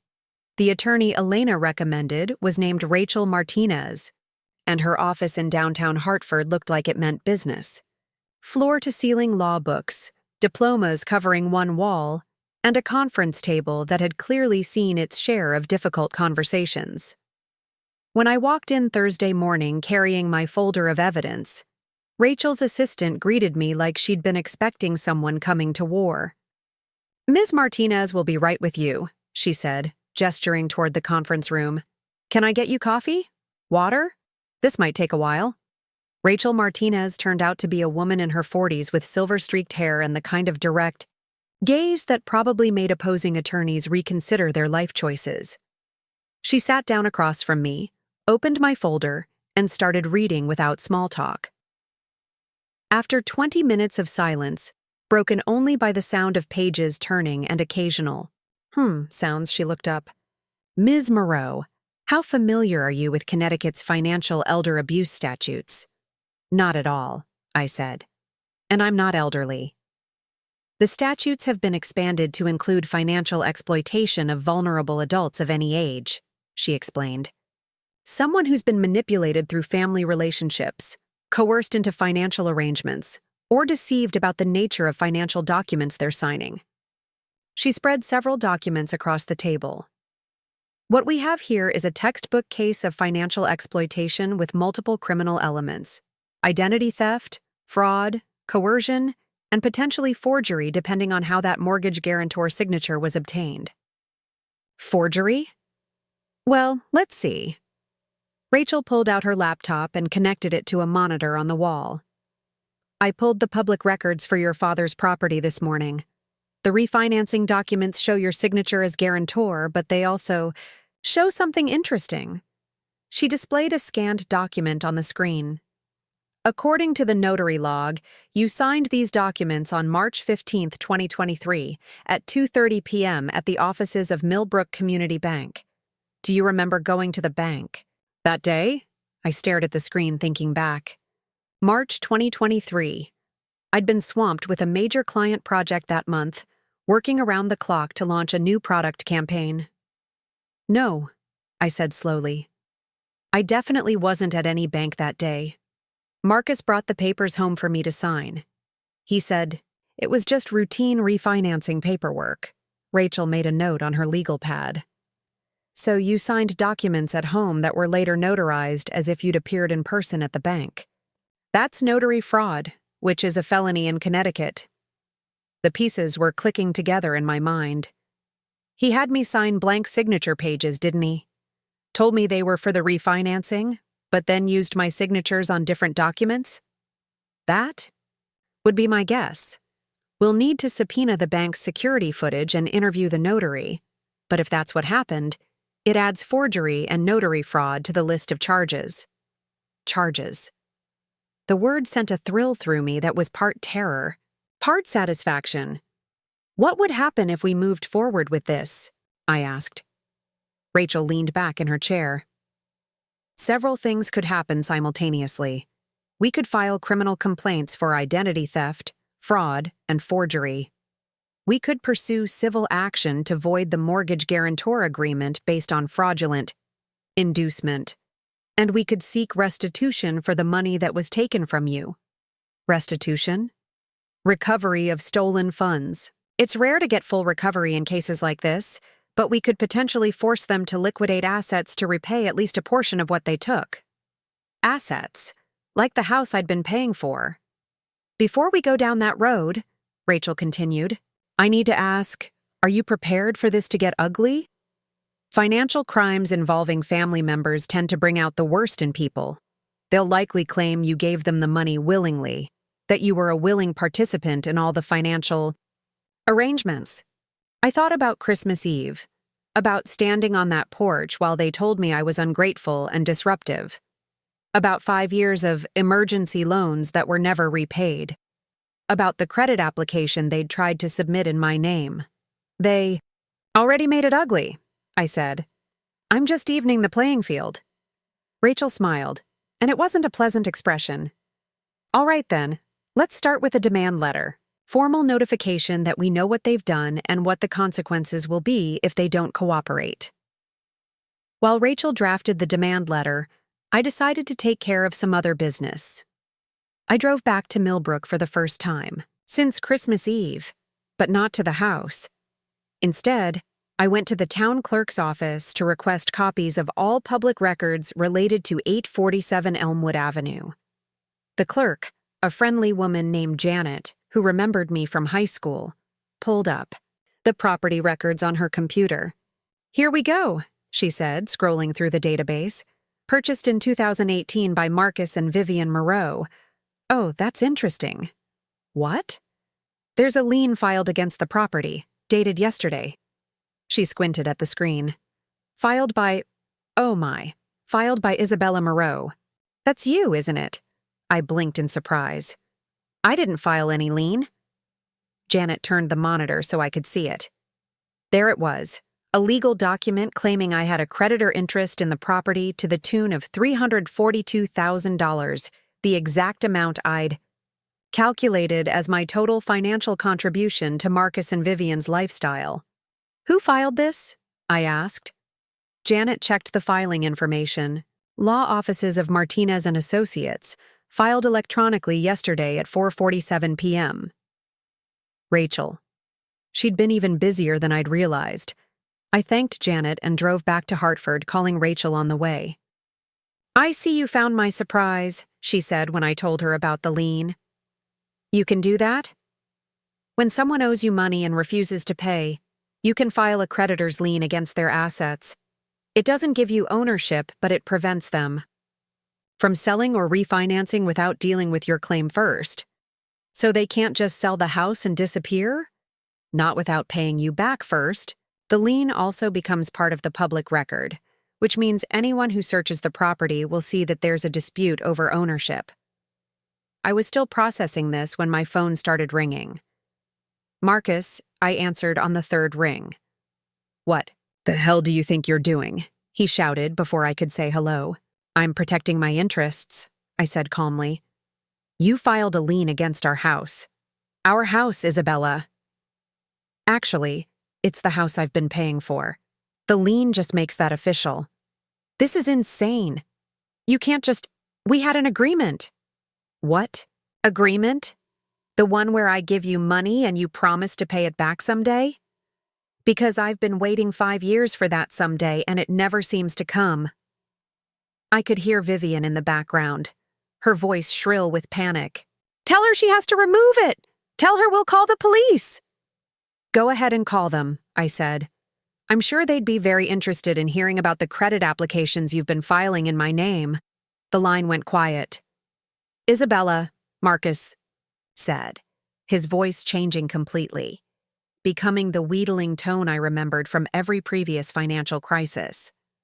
Honey, I think there's been a misunderstanding. We never meant for things to get this complicated. Maybe we can work something out. You're right, I said. We can work something out. Pay me back the $342,000 you owe me, and I'll remove the lien immediately. We don't have that kind of money. You know we don't. Then I guess you have a problem. This is our home, Isabella. We can't lose our home. Funny, I said. It didn't seem to bother you when you told me I didn't have a home. I hung up before he could respond.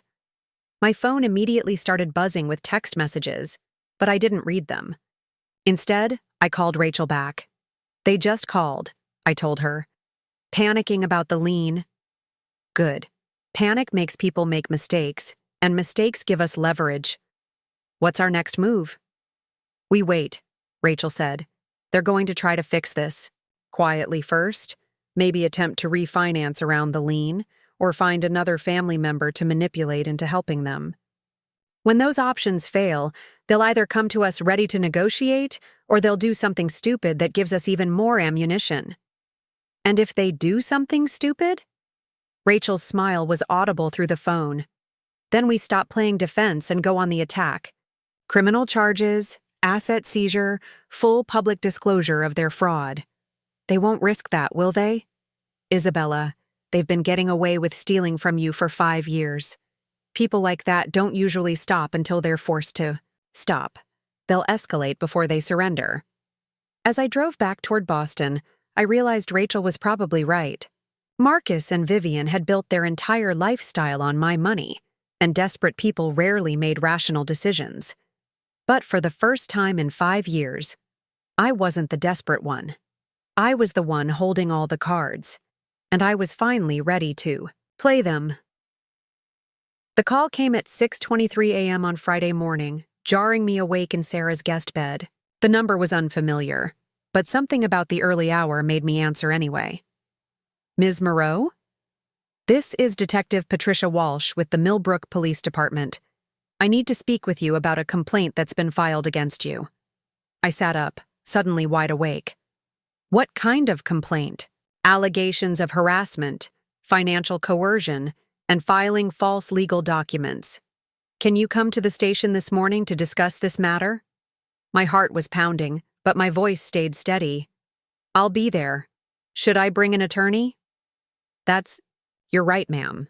The complainants are Marcus and Vivian Moreau. I understand they're family members? They're my father and stepmother, I said. And yes, I'll definitely be bringing an attorney. I called Rachel immediately after hanging up, with the detective. She answered on the first ring, like she'd been expecting this. They filed a police report, I told her. Harassment, financial coercion, false legal documents. Predictable, Rachel said. They're trying to flip the narrative before we can establish the true facts. Don't worry, this actually works in our favor. How can this possibly work in our favor? Because now it's all on the record. Everything will have to be documented, investigated, verified. They just handed us a formal forum to present all our evidence. 2 hours later, I walked into the Millbrook police department with Rachel beside me and a briefcase full of documentation. Detective Walsh was a woman in her 50s with graying brown hair and the kind of steady demeanor that suggested she'd seen every type of family drama imaginable. Thanks. You for coming in, Ms. Moreau. Before we begin, I want you to know that this is just a preliminary interview. No charges have been filed, and you're free to leave at any time. My client appreciates your professionalism, Rachel said, settling into the chair beside me. We're here to cooperate fully with your investigation. Detective Walsh opened a folder on her desk. The complainants allege that you've been harassing them with threatening phone calls, that you've used financial coercion to control their living situation, and that you've filed fraudulent liens against their property. I see, Rachel said calmly. And what evidence did they provide to support these allegations?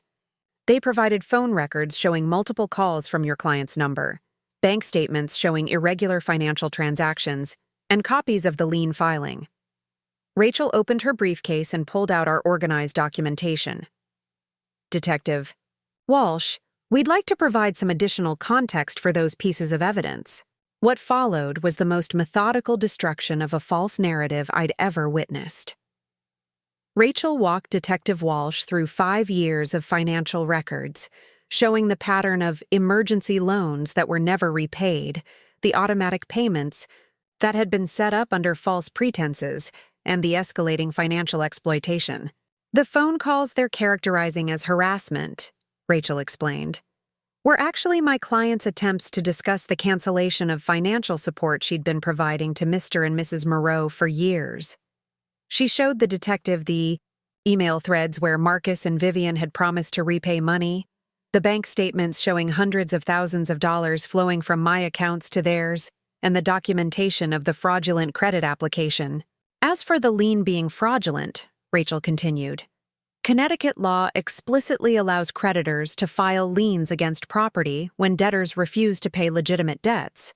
Ms. Moreau is owed $342,000 in unpaid loans, documented here with bank records and email confirmations. Detective Walsh studied the documents carefully, occasionally asking clarifying questions. After nearly an hour, she leaned back in her chair. Ms. Moreau, I have to ask, were you aware of the extent of these financial arrangements? The amounts involved are quite substantial. I was aware that I was helping my family during what I believed were temporary financial difficulties, I said. I wasn't aware that they had no intention of ever repaying me, or that they were using my assistance to fund a lifestyle they couldn't afford while simultaneously planning to steal additional money through credit fraud. Detective Walsh made notes in her file. Mr. and Mrs. Moreau claim that all financial arrangements were gifts, not loans, and that you're now trying to extort money from them. Rachel slid another document across the desk. These are email confirmations where both complainants explicitly refer to the money as loans and promise specific repayment dates. If these were gifts, it's odd that they would promise to repay them. The detective read through the emails, her expression growing increasingly skeptical of Marcus and Vivian's version of events. There's something else, Rachel continued. The mortgage guarantor agreement that Mr. and Mrs. Moreau used to make my client responsible for their home loan. According to bank records, Ms. Moreau signed these documents at home, but they were notarized as if she had appeared in person at the bank. That constitutes notary fraud. Detective Walsh looked up sharply. That's a serious allegation. We have documentation showing that my client was working at her office during the time the documents were allegedly notarized at the bank. We also have her testimony that she was told she was signing routine refinancing paperwork, not a personal guarantee. The detective was quiet for several minutes, reviewing the evidence. Finally, she closed the folder. Ms. Moreau, based on what I'm seeing here, it appears that you may be the victim in this situation. not the perpetrator. I'm going to need to conduct a more thorough investigation, which will include interviewing the bank employees involved in the mortgage transaction and examining the original documents more closely. What about the complaint against my client? Rachel asked. I'm going to recommend that the prosecutor's office review this case for potential charges against the complainants instead. What you've shown me suggests financial exploitation, identity, theft and notary fraud, all felonies in Connecticut. My hands were shaking slightly as we left the police station, but it was relief rather than fear. For the first time since this nightmare began, someone in authority had looked at the evidence and seen the truth. What happens now? I asked Rachel, as we walked to our cars. Now the investigation becomes official. The bank will be required to cooperate, the notary will be interviewed, and all the financial records will be examined by forensic accountants. If the evidence supports what we've presented, and I believe it will, Marcus and Vivian will be facing serious criminal charges. My phone started ringing as Rachel was talking. Another unknown number. Ms. Moreau? This is James Mitchell from Channel 8 News. We've received reports about a financial fraud case involving a local family. Would you be available for an interview? I looked at Rachel, who was shaking her head vigorously. No comment, I said and hung up. How did the media find out about this? I asked. Police reports become public record, Rachel explained. And a case involving this much money in a small town like Millbrook. That's newsworthy. Sure enough, by the time I got back to Sarah's apartment, there were 3 more voicemails from local news stations and 2 from newspapers. My phone was buzzing constantly with calls from numbers I didn't recognize. But the call that surprised me most came at dinner time. It was from Mrs. Chen, the elderly woman who lived next door to Marcus and Vivian. Isabella, dear, I hope you don't mind me calling. I got your number from the church directory. Of course not, Mrs. Chen. How are you? Well, I'm calling because I saw the news trucks at your father's house today, and I wanted you to know that some of us in the neighborhood have been talking. Talking about what? About how none of this surprises us. We always wondered how Marcus could afford that lifestyle on what appeared to be a struggling consulting business. And Vivian, well, she's always been a bit too free with other people's money, if you know what I mean. Mrs. Chen went on to tell me that several neighbors had noticed the expensive cars, the constant home improvements, the lavish entertaining, and had questioned how it all made financial sense. There's something else, she said quietly. About 6 months ago, Vivian approached several of us about investing in Marcus's business. She said they were looking for silent partners for a big expansion project. My blood ran cold. Did anyone give them money? The Hendersons gave them $15,000. The Patel family invested $8,000. Mrs. Rodriguez from across the street put in $5,000. They hadn't just been stealing from me. They'd been running a neighborhood Ponzi scheme, using the lifestyle I was funding as proof of their financial success to convince other people to invest. Mrs. Chen, you need to call Detective Walsh at the Millbrook Police Department. This information could be very important. After we hung up, I sat in Sarah's kitchen staring at my phone. The scope of Marcus and Vivian's fraud was bigger than I'd imagined. It wasn't just family exploitation. It was systematic theft from multiple victims. My phone rang again. This time, it was Detective Walsh. Ms. Moreau, I've had several calls this afternoon from neighbors reporting that they gave money to your father for business investments. Can you come back to the station tomorrow? I think we need to expand this investigation significantly. As I agreed to meet with her again, I realized that Rachel had been right. Marcus and Vivian's decision to file a police report had indeed worked in our favor. By trying to make me look like the criminal, they'd opened the door to a full investigation that was going to expose years of fraud affecting not just me, but an entire community. They'd wanted to silence me with intimidation and false accusations. Instead, they'd given me a megaphone and an audience. And tomorrow, the whole truth was going to come out. 6 weeks later, I was sitting in a courtroom in Hartford, watching Marcus and Vivian enter guilty pleas to multiple felony charges. The investigation that had started with their false police report had uncovered a web of fraud that stretched far beyond what any of us had initially imagined. The final tally was staggering. 11 victims, including me, totaling over $580,000 in stolen money. The neighbors who had invested in Marcus's non-existent business expansion. 3 elderly members of their church who had been convinced to loan money for emergency medical procedures that never happened. Even Vivian's book club friends, who had been talked into investing in a fake real estate development project. Detective Walsh had worked with the Connecticut State Police Financial Crimes Unit to trace every transaction, every fake investment, pitch, every manipulated document.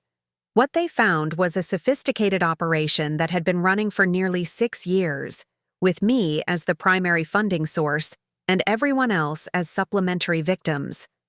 The media attention had been intense, but ultimately helpful. Once the first news story aired, more victims had come forward. A former business partner of Marcus's from 2018 who had been defrauded out of $25,000. A contractor who had done work on the house and never been paid, even though I had unknowingly funded the project. Even Vivian's ex-husband, who testified that she had used similar tactics during their marriage. Now, as the judge read the terms of their plea agreement, I felt something I hadn't expected. Not satisfaction, but exhaustion. The past month and a half had been a whirlwind of depositions, interviews, asset seizures, and legal proceedings.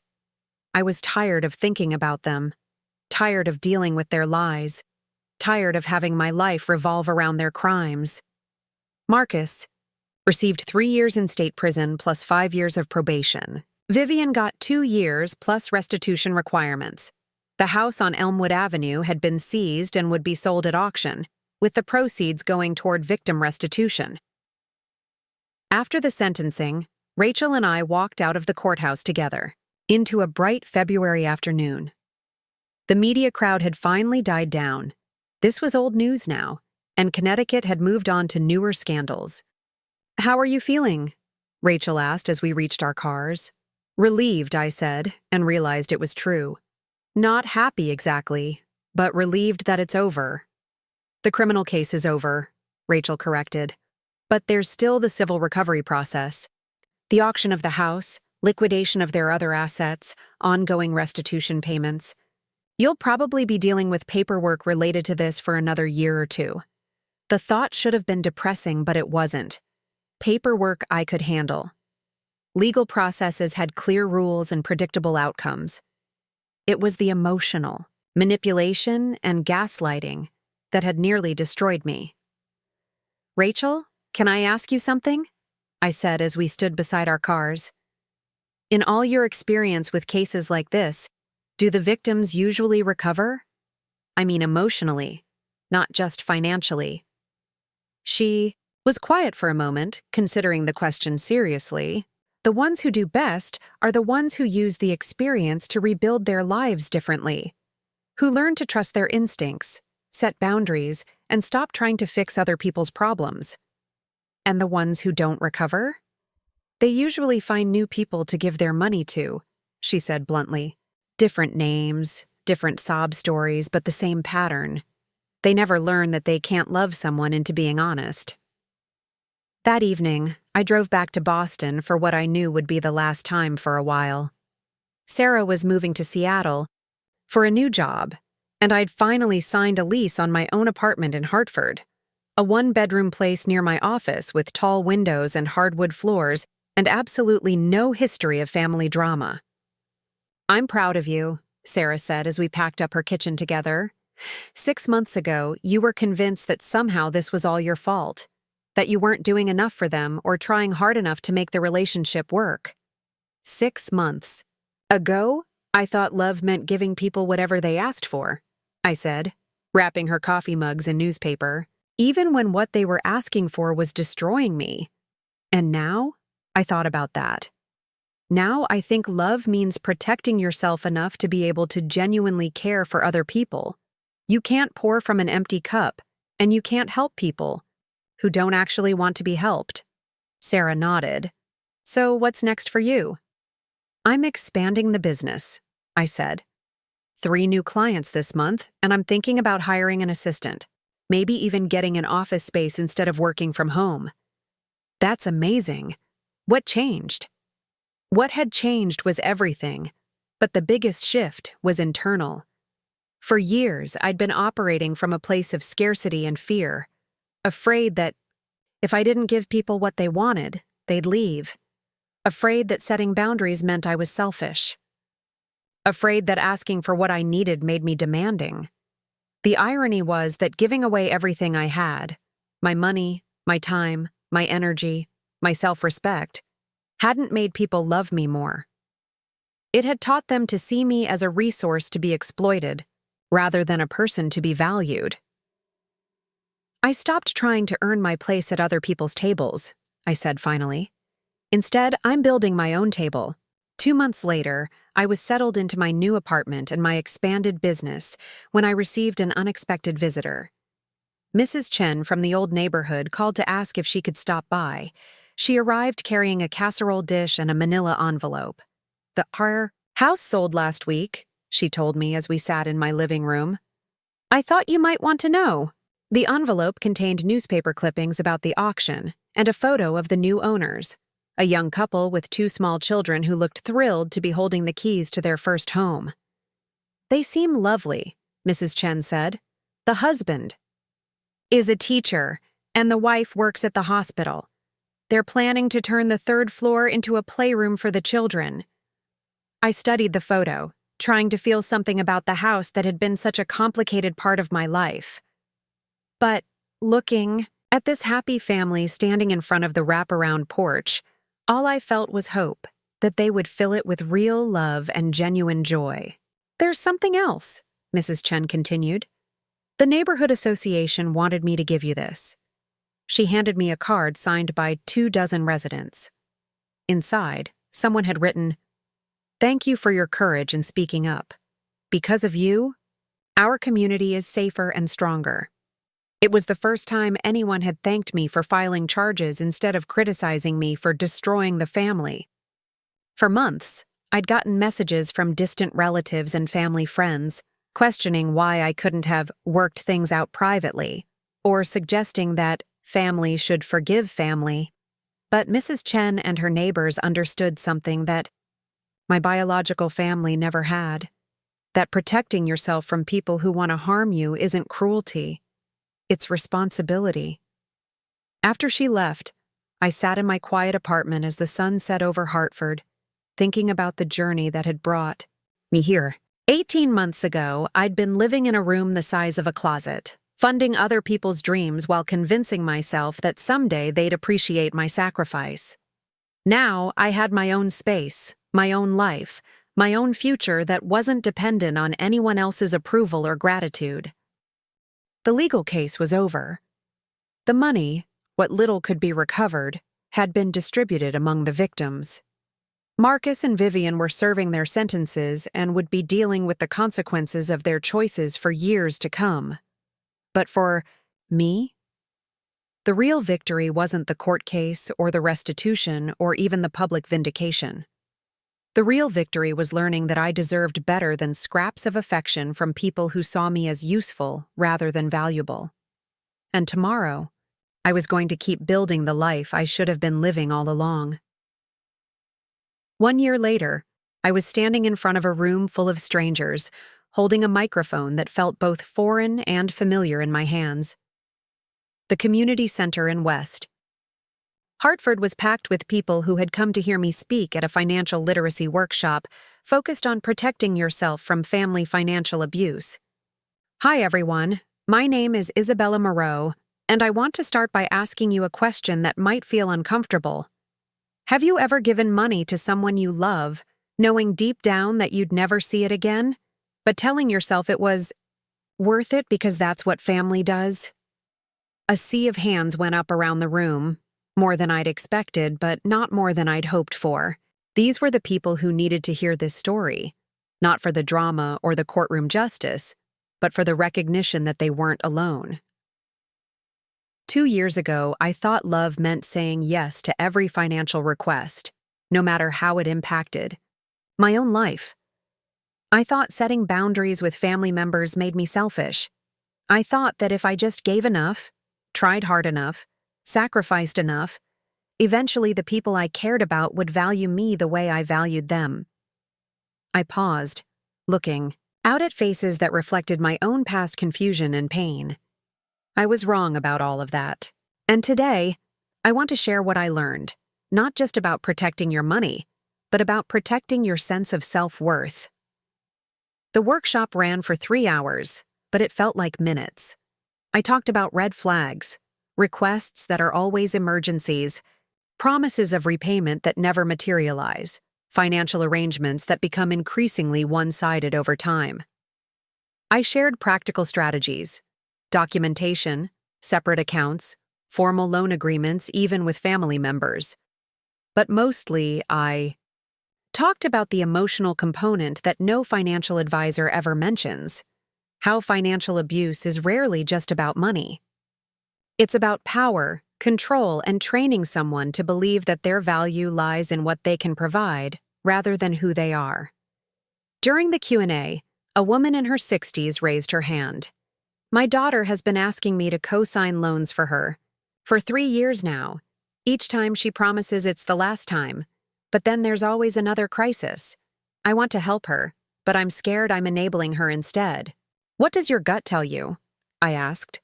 That she's not really trying to solve her problems, that she's just looking for ways to avoid the consequences of her choices. Then you have your answer, I said gently. You can love someone and still refuse to participate in their self-destruction. In fact, sometimes refusing to help is the most loving thing you can do. After the workshop, several people stayed to talk privately. A man whose brother had been borrowing money for years. A woman whose elderly mother was being financially exploited by a new boyfriend. A college student whose roommates had been pressuring her to cover expenses she couldn't afford. Each story was different in its details but familiar in its core. Good people who had been taught that love requires financial sacrifice, even when that sacrifice was destroying their own lives. What gave you the strength to finally say no? Asked Maria, a woman in her 40s whose sister had been draining her savings for years. How do you get past the guilt? I thought about that question as I drove home that evening. What had given me the strength wasn't anger or revenge or even the desire for justice. It was something simpler and more profound. The realization that I deserved to exist for my own sake, not just as a solution to other people's problems. My phone rang as I was unlocking my apartment door. The number showed it was from someone at the Connecticut Department of Consumer Protection. Ms. Moreau? This is Janet Walsh from the Financial Crimes Prevention Unit. We've had several calls this week from people who attended your workshop, and they're asking if you'd be willing to speak at additional events. We have requests from libraries, senior centers, and community colleges across the state. I'm honored, I said, and I meant it. But I'm not a trained counselor or financial advisor. I'm just someone who learned some hard lessons. Sometimes that's exactly what people need to hear, Janet said. Academic experts can tell them what they should do, but you can tell them that it's possible to actually do it. Over the following months, I found myself speaking at venues across Connecticut and then beyond. Libraries, churches, community colleges, support groups. Each audience was different, but the core message was always the same. You are worthy of respect and kindness. Even from family members. Especially from family members. The speaking engagements led to other opportunities. A financial literacy organization asked me to help develop educational materials about family financial abuse. A nonprofit focused on elder protection invited me to join their board. A publisher reached out about writing a book, but the most meaningful opportunity came from an unexpected source. A letter from someone who had been following my story in the news. Dear Ms. Moreau, it began. My name is David Hendricks, and I'm a social worker who specializes in family systems therapy. I've been working with clients who have experienced financial abuse for over 15 years, and I've been looking for someone to help me develop a support group program specifically for this issue.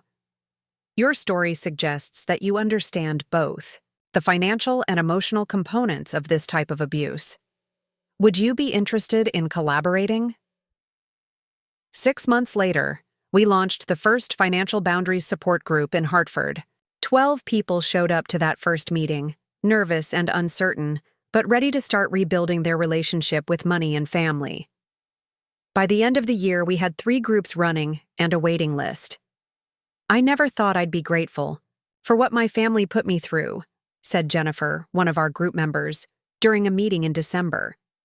"But if it hadn't happened, I never would have learned that I had choices. I spent 40 years thinking that saying no to family requests made me a bad person. And now?" I asked. "Now I know that saying yes when you don't want to doesn't make you a good person. It just makes you an easy target." That evening, as I walked home through downtown Hartford, I thought about the question people asked me most often. Do you ever regret taking legal action against your family? The honest answer was complicated. I regretted that it had been necessary. I regretted the years I'd lost trying to earn love from people who were incapable of giving it. I regretted that other people had been hurt by their fraud. But I didn't regret standing up for myself. I didn't regret refusing to continue funding their lies. And I definitely didn't regret learning that my worth as a person wasn't determined by my usefulness to others. As I reached my building, my phone buzzed with a text from someone who had attended my workshop the previous month. "Isabella, I wanted to let you know that I finally told my brother I won't be lending him any more money. It was the hardest conversation I've ever had, but I felt strong while I was having it. Thank you for showing me that was possible." Messages like that had become regular occurrences, and they never failed to remind me why this work mattered. Not because everyone needed to take their family members to court, but because everyone deserved to know they had the right to protect themselves. I climbed the stairs to my apartment, thinking about the woman I'd been 2 years ago. Exhausted, confused, convinced that love required endless sacrifice. She wouldn't recognize the person I'd become, someone who spoke publicly about difficult topics, who set clear boundaries, who built a life around her own values rather than other people's expectations. The transformation hadn't been easy, and it hadn't been fast. But it had been worth every difficult conversation, every moment of doubt, every hour spent in therapy learning to trust my own judgment. Because here's what I'd finally learned. You can't control whether other people choose to love you, but you can control whether you choose to love yourself. And that choice, the choice to value your own well-being, to protect your own future, to believe that you deserve kindness and respect, that choice changes everything. If you're reading this and recognizing your own story in mine, I want you to know something. You're not responsible for other people's financial problems, even if they're family. You're not required to set yourself on fire to keep others warm. And you're not selfish for wanting to build a life that brings you joy instead of constantly draining your resources. You deserve better than scraps of affection from people who see you as a solution rather than a person. And it's never too late to start believing that. Trust me, I know. Up next, you've got 2 more standout stories right on your screen. If this one hit the mark, you won't want to pass these up. Just click and check them out.